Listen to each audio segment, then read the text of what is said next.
Right, so Suicide Squad 2, The Suicide Squad, Suicide Squad, the sequel. Whatever you want to call this movie's great. This movie's amazing. I cannot say this enough. I'm so glad that this movie's good. I thought I was going to enjoy it because I went into this movie having enjoyed the last one. A lot of people don't like the last one, or they like Harley in the last one, and that's about it. But for me, I enjoyed the last one, but it's at the point now where after watching this one, any scene from the last movie just looks so bland and boring, and like that, it doesn't seem like the same kind of tone. It's a completely different tone. It's a completely different like color palette. It's a completely different directorial style. The editing is far superior in this. There's so much that's been improved from the last one. I can quite honestly say that this might be my new favourite DC movie of all time, which was Shazam up until this. But yeah, I think this is certainly the best modern DC movie of all time, or best modern DC movie to come out in the last decade. I think easily leagues above anything else that's come out. The only thing that can kind of maybe top it is Shazam, but I love this movie so much. I had so much fun watching this, and like I just really liked it. There will be spoilers in this video, by the way. I can't talk about this movie and not talk about the what actually happens in it, not talk about the spoilers that happen in it, because boy Jesus, yeah, if you haven't watched the Suicide Squad yet, just do yourself a favour, go out and watch it on HBO Max, or whatever streaming service you can get it on. Watch it at the cinema, just watch it wherever, because it's such a good movie. I've heard that it's not doing well, and I think this movie deserves to do well because it's such a good film and it's such a well-made film. Like, it should have every like cinematography accolade thrown at it, because honestly it's so good. It's so good. Like, so first off, the whole bait and switch with the first team going in and then they all die pretty much off the bat, loved it. I'm not sure if I loved that they killed off Captain Boomerang so early. Like, I get that it was to show no one's safe, anyone can die, and then they obviously show that, yeah, anyone can die later on in the film, but it's basically just showing off, yeah, we're not going to just kill all the no-name characters that we just introduced. It's not like we're just going to kill Pete Davidson and Flula Borg. We're going to kill one of the main characters from the first film off in the opening. Like, that's great. It's great.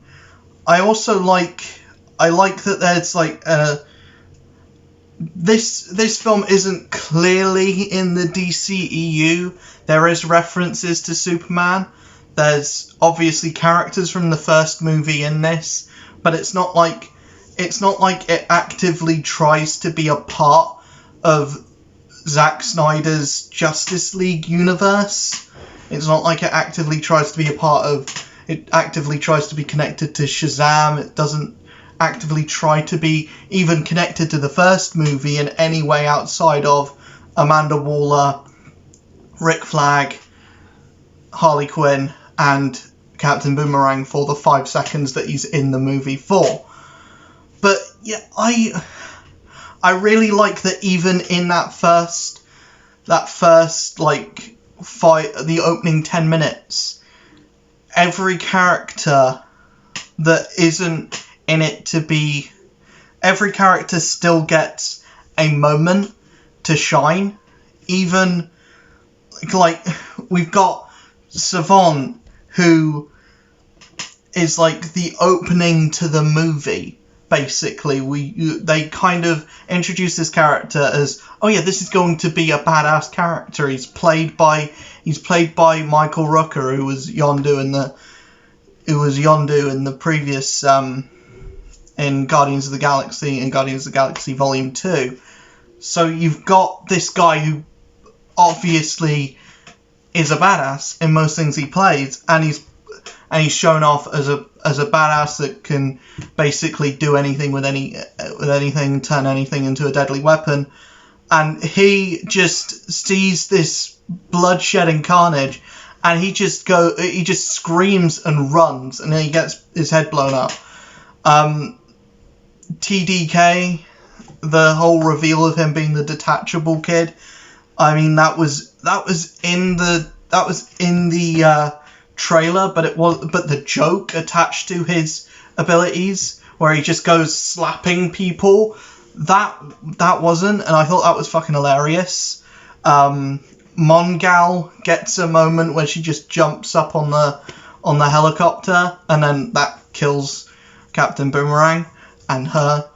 But yeah, every character apart from maybe Weasel and Blackguard, but I think Weasel was just a great character because he's Weasel, and the fact that that at the end of the movie it just is implied that he's not dead, I fucking love that. But I don't think they're gonna do anything else with Weasel. I don't think he's gonna get a spin-off TV show or anything like Peacemaker is. But then the reveal of the Team B, so great. So good, and the fact that they don't do this awkward thing where they take you out the movie to show you everyone's backstory. It's literally just 5 minutes, get to know who your main character Bloodsport is, and then you're back in the movie, and you're shown about all these other characters during the film. I would say that the only character that doesn't get as much of a backstory as everyone else is probably Peacemaker and then King Shark. They're just both kind of just glossed over. You've got King Shark, and he's like, yeah, I don't have any friends, or he's like, me no friend, or whatever he says. And yes, he is a great part of the movie because he's this kind of comic relief character, but it's also, every scene with him in it is heartbreaking, because he like makes this bomb and he shows it to Peacemaker, and he's like this is you, and then Peacemaker just takes the piss out, just tells him to stop being an idiot, and then walks off and leaves him alone.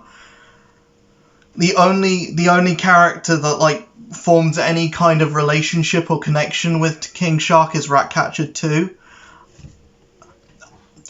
I don't understand why the film calls Ratcatcher 2 Ratcatcher 2. I don't get why she's not just called Ratcatcher. Like, I get they have that joke at the start where they're like, what, you couldn't afford Ratcatcher 1? And like that's the only reason why she's called Ratcatcher 2. But they actively call this person Ratcatcher 2 throughout the film. But she's a main character, and she's like the kind of glue that holds everything together, and she's like the heart of the movie.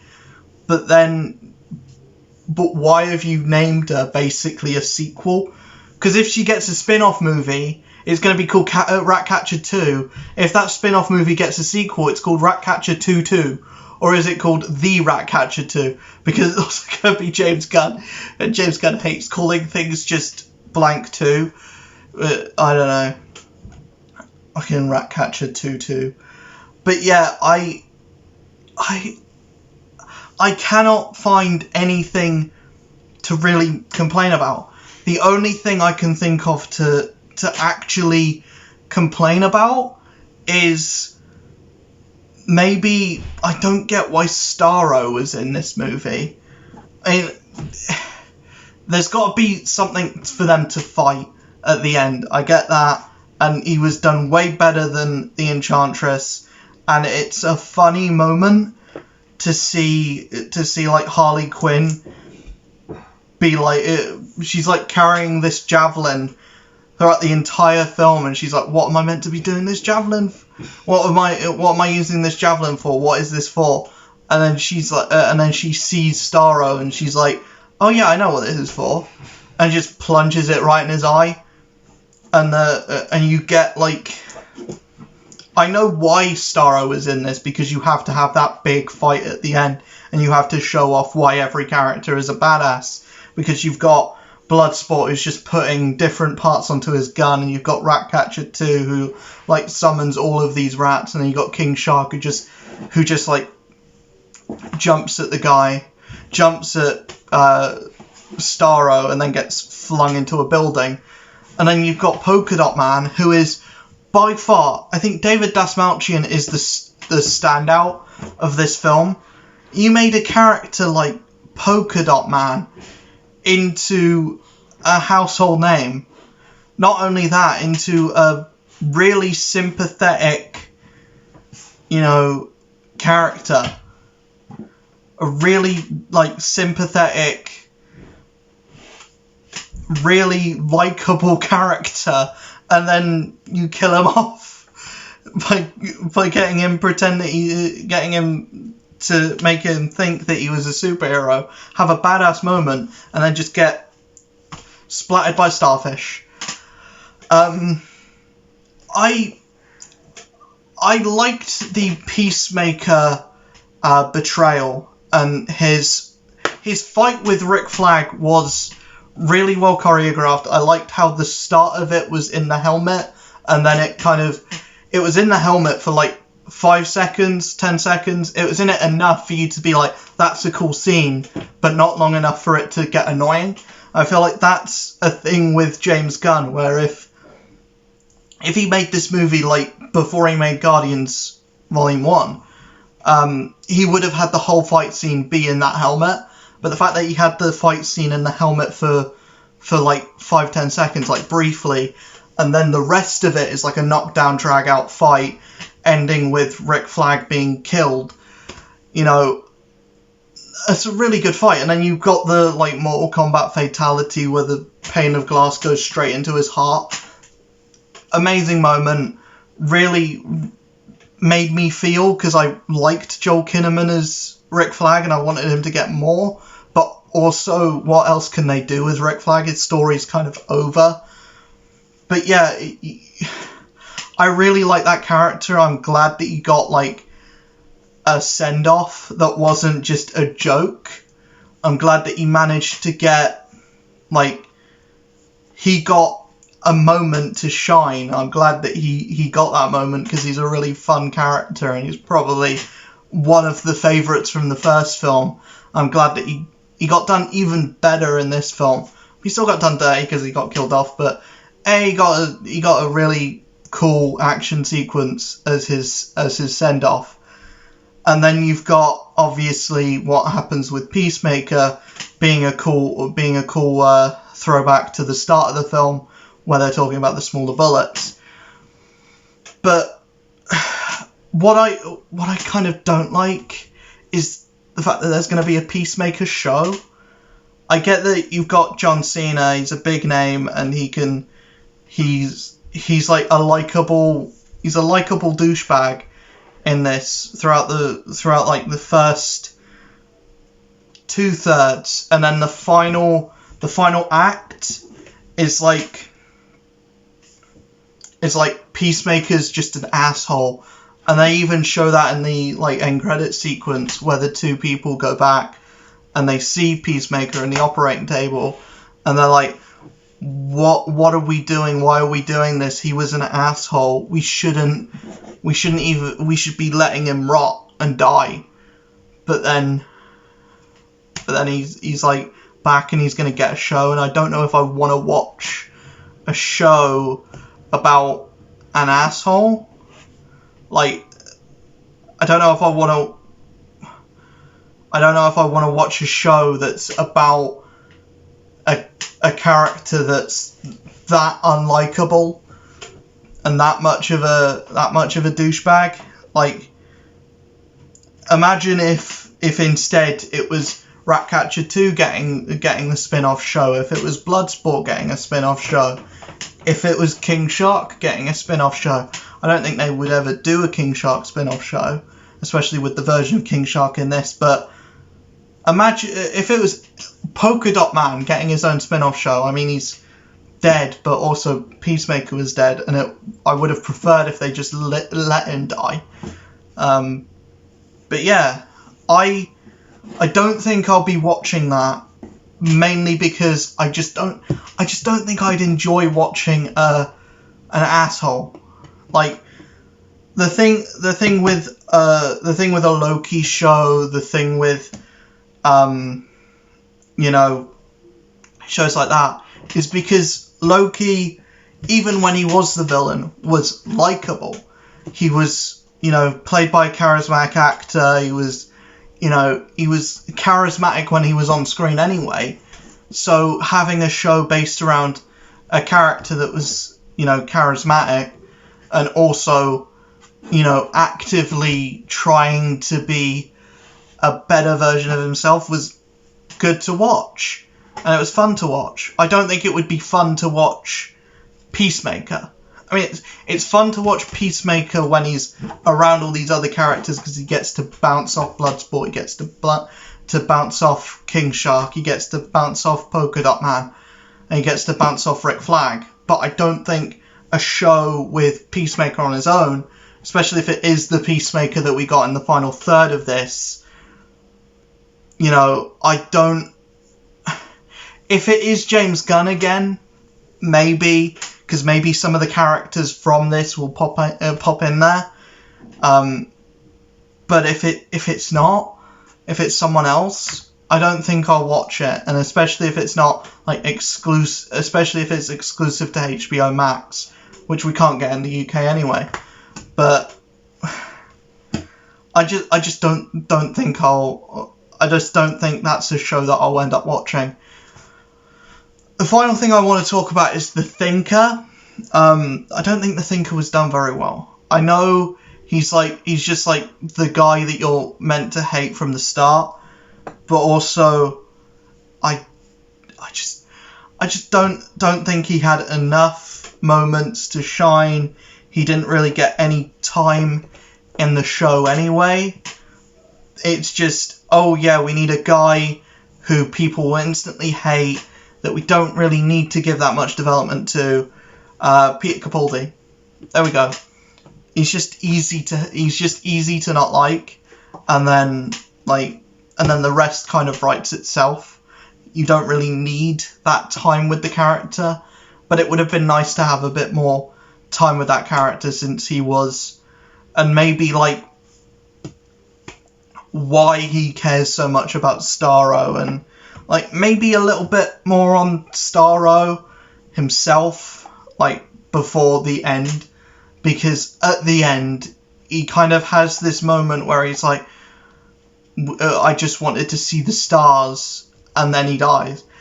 But they could have expanded on that a bit more, how much he hated how much he hated the government, how much he hated humans for taking him away from the stars and just experimenting on him. But then they only have one line, which is kind of iffy.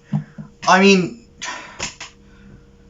villains in superhero movies in general are usually quite mediocre, but here, yeah, as I was trying to say, Starro doesn't need to be a really complex villain, but the fact that they did give him a teeny weeny bit of some kind of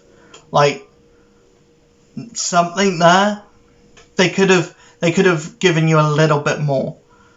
That's all I really think. But I definitely think Idris Elba is a better lead character than Will Smith was. I mean, it's basically the same character, but when you look at how they operate, it's completely different. And also, Idris Elba, I just think, is a more he's just a more charismatic actor. I just think he's a better actor. You know, Will Smith fans may berate me for that, but I think Idris Elba is just the better actor. I think he fits in this kind of movie better than Will Smith does. I'm sorry. King Shark is way better than Killer Croc. I think that's obvious. Ratcatcher 2, I guess the only character that she would kind of be close to in the previous film would be Katana, so obviously Ratcatcher 2 is better. Peacemaker is kind of similar to someone in the other movie. I don't know. It's a completely different, movie in general. I just think if you didn't like The Last Suicide Squad and you're a bit iffy on whether you're going to enjoy this one, I think just give it a watch. It's so much different than the previous film. I think this is such a good movie, and it is up there with some of the best superhero movies I've ever seen. It's probably up there with some of my favorite films, just in general. I think this is one of the best. It's one of the best superhero movies to come out this decade, barring Avengers: Endgame and Infinity War and Thor: Ragnarok.